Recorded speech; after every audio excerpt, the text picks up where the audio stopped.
Mwanamuziki Mbosso Kani Mshidede, mmoja katika wasanii ambao wanafanya poa sana katika kipande cha Bongo Flava. Ni mmoja katika waandishi wakali kabisa, lakini ngoma zake zinawashangaza watu wengi sana, kusema ya kwamba kuna time ambao tunatakiwa tumshikie fimbo Mbosso atuambie mistari anatoa wapi. Lakini pia kuna watu wengine ambao wanasema tumuulize Mbosso vizuri, tukae naye chini tumuulize vizuri. Inawezekana kuna daftari fulani hivi la ya Moto Bendi ameweza kutoroka nayo. Hii hapa yote ni misemo ambayo inaendelea kushangaza juu ya kipaji kizito kabisa ambacho anacho Mbosso Kani. So ameweza kufunguka juu ya ngoma ambayo alikuja kufanya na D-Voice Jini, moja katika watu ambao wanafanya poa sana. Walikuja kufanya ngoma ya Tunapendana, moja katika kazi ambazo ziliondoka sana. So alikuja kumwambia D-Voice Jini ya kwamba asitegemee kupata tuzo kutokana na ngoma ile pale. Hayo hapo ni maneno mazito kutoka kwake Mbosso Kani, kusema ya kwamba kutokana na ngoma ya Tunapendana ambayo alikuja kufanya na D-Voice asiweze kutegemea tuzo yoyote kutokana na ngoma hiyo, kwa sababu D-Voice ni moja katika wasanii ambao wana mikosi mikubwa sana na tuzo. Yaani ni moja katika wasanii ambao hajawahi kupokea tuzo, lakini pia haonekani kama ni mtu ambaye anaweza kupokea tuzo kutokana na kwamba yuko mbali sana na vitu kama hivyo hapo. D-Voice ni mwanamuziki ambao tuliweza kumuona juzi tu anaingia WCB, moja katika wasanii wa singeli ambao anafanya vizuri sana, lakini pia inaonekana ni moja katika wasanii wa singeli wa kwanza kabisa kuingia katika lebo kubwa ya WCB. Anatakiwa kuchukua mziki wa singeli vizuri kabisa, kuwakilisha kimataifa. Kukaa pale WCB ni moja katika icon kubwa kabisa za mziki wa singeli, ambapo inaonekana kabisa mziki wa singeli utatembea vizuri kabisa. Lakini one time D-Voice alikuja kuswitch kuingia fulani hivi kwenye mziki wa Bongo Flava, ambapo tulikuwa tunamuona anatoa ngoma nyingi sana za Bongo Flava, yani kama na uacha fulani hivi mziki wa singeli.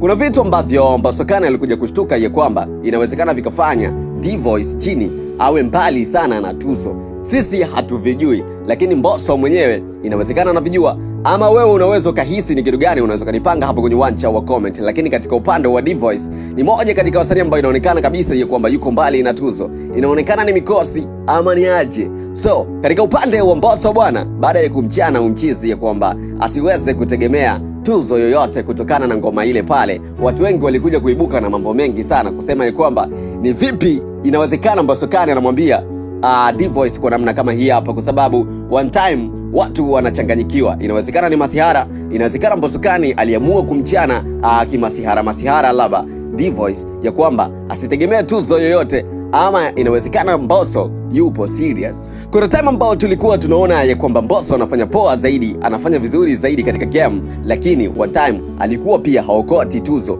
Tuliona mwaka jana pale ambapo alikosa tuzo ambayo alitegemea kutokana na ngoma yake, kutokana na vigongo ambavyo aliweza kuviachia mfululizo. Kuna Kunguru, ilikuwepo Selemani, zilikuwepo ngoma kibao ambazo zilikuwa zinafanya vizuri sana, lakini one time at the end of the time hakuna tuzo yoyote ambayo alikuja kugusa Mbosso.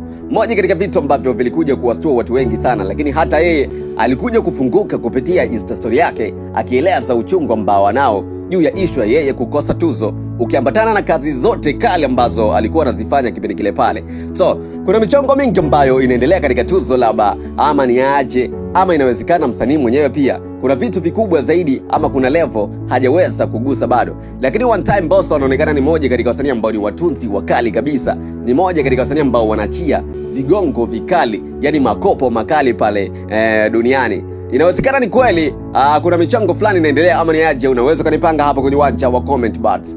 Kuna mpango fulani hivi ambao anauonesha Mbosso ya kwamba ana uhakika D-Voice hawezi akapokea tuzo kupitia ngoma ya Tunaendana. Katika mwaka wa 2024-2025 tunaona kabisa ya kwamba kuna baadhi ya kazi ambazo D-Voice alikuja kuzifanya ambazo zilikuwa zinafanya poa vizuri kabisa, lakini hakuna dalili yoyote ambayo inaonyesha ya kwamba D-Voice angeweza kuchukua tuzo. Tuliona juzi tu katika Trace Awards ambapo walitoka nominees kadhaa. Alikuwepo Diamond Platnumz, walikuwepo kina Jux, Nandy pamoja na Zuchu, walikuwepo wasanii kibao, lakini katika upande wa Mbosso hata na D-Voice hakuna msanii kati yao ambaye aliweza kutajwa kama nominees katika upande wa Trace Awards. Lakini pia katika upande wa TMA hatuna msanii yote ambaye alikuja kutajwa katika upande wa D-Voice pamoja na Mbosso Kani. Mimi nataka unipange hapo kwenye uwanja wa comment. Inawezekana ni sababu gani ambayo inasababisha wasanii hawa wasiwepo katika nominees katika upande wa tuzo, lakini pia unaweza kanipanga Ni kwa nini Mbosso akaja akazungumzia kuhusu issue ya Dvoice kutokupokea tuzo kutokana na ngoma yake ya Tunapendana? Nipange hapa kwenye uwanja wa comment. Mimi naitwa G2 One Time, G2 One TZ, official genius, na hii hapa ni G2 Media.